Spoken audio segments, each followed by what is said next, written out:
An issue that state and education leaders have been discussing since the 90s is education funding by impact fees.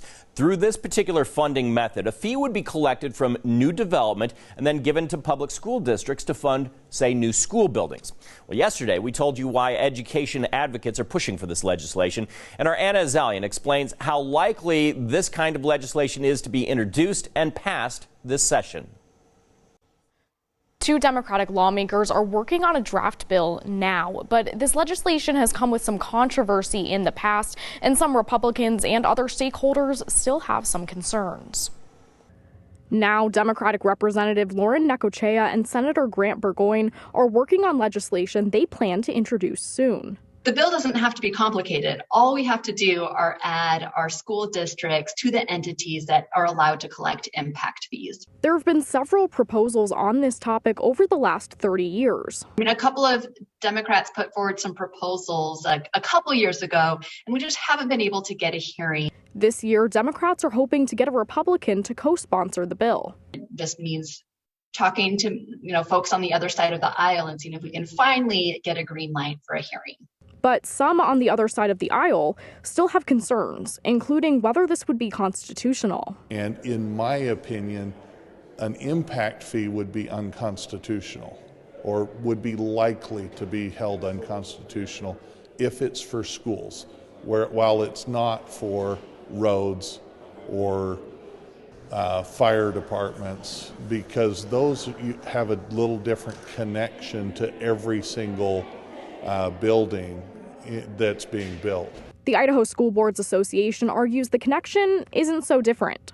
I think that we can all agree that, public schools do provide a community-wide benefit similar to how, fire and public safety provide that same community benefit. But Republican Senator Jim Rice, chairman of the Local Government and Taxation Committee, says the issue is more complex. And you can't tax the same property twice in the same year for the same purpose. If somebody's trying to craft something, they're going to need to make sure that they don't fall afoul of those principles. That's made it a rather difficult issue. That's also caused it to have a lot of resistance to it. In 2020, Necochea asked the Attorney General's office to weigh in on the issue. In an email Necochea shared with Idaho News 6, Deputy Attorney General Brian Keene did not issue an official opinion, but answered Necochea's questions as requested. He said there might be development size requirements and that municipal fees may cross the line and become impermissible taxes. The Building Contractors Association of Southwestern Idaho also has some questions before they can get behind any proposed legislation. In addition to constitutionality, there's questions about school districts' ability to propose bond levies. What would happen with that? Would that go away? Would it continue to exist and create two sources? They also have questions about whether impact fees, as they're currently written in state statutes, would really help school districts, and whether homebuyers would be willing to shoulder the additional cost.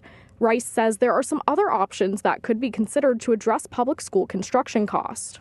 I think that one way would be create another dedicated fund that we use for school construction. We've started down that road in the past. I think we could go further down that road, especially when we have large surpluses.